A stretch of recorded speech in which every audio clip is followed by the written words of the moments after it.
Ukraina memamerkan tank-tank Rusia yang hancur di tengah kota dengan warga menggunakannya sebagai objek foto dan anak-anak menaikinya seperti mainan. Ribuan orang berbondong-bondong memadati objek wisata baru Ukraina berisi barisan kendaraan militer Rusia yang dihancurkan dalam 6 bulan pertama perang pada Minggu 21 Agustus 2022. Satu jalan utama ibu kota Ukraina di dekat alun-alun kemerdekaan diblokir untuk menampilkan armada Rusia yang rusak mulai dari 70 tank, sistem rudal, dan howitzer self-propelled. Presiden Vladimir Putin diduga mengharapkan kemenangan cepat di Ukraina. Tetapi sejumlah besar perangkat keras militer yang digunakannya sejak awal serangan dinilai kewalahan menghadapi perlawanan Ukraina yang mendapat bantuan senjata dari Barat. Menurut data militer Ukraina, pasukan Rusia menderita kerugian besar sejak meluncurkan invasi pada 24 Februari dengan lebih dari 44.000 tentara Rusia tewas dan setidaknya 1.800 tank hancur. Pada Rabu 24 Agustus 2022, Ukraina berencana membuka makam militer Rusia yang diresmikan di Jalan Khreshchatyk, ibu kota.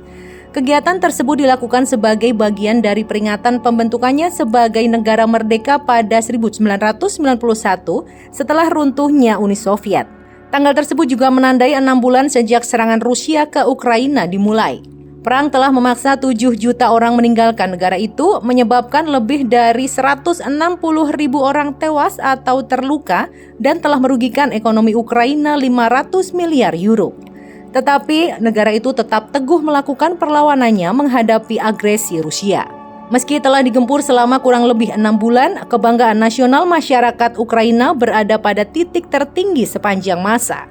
Warna biru dan kuning dari bendera Ukraina tersebar di mana-mana, dilukis di tiang lampu, batu di tepi jalan, dan bangunan. Bendera menghiasi rumah, bangunan umum, dan dashboard kendaraan.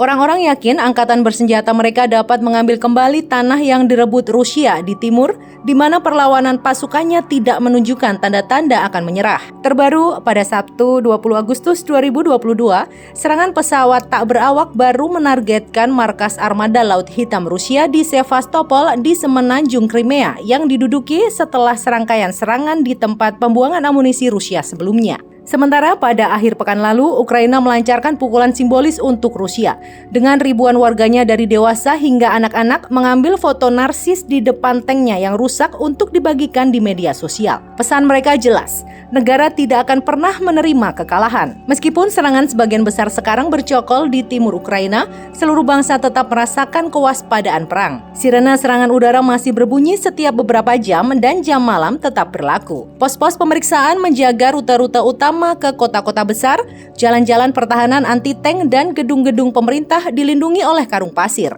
Kota Barat Lviv adalah pusat utama bagi jutaan orang yang meninggalkan rumah mereka dalam beberapa minggu pertama perang. Banyak dari warganya sekarang menetap di negara-negara Eropa lainnya, kebanyakan di tetangga dekat seperti Polandia dan Jerman, tetapi juga Inggris. Namun ada juga beberapa yang hingga kini masih belum menemukan akomodasi permanen.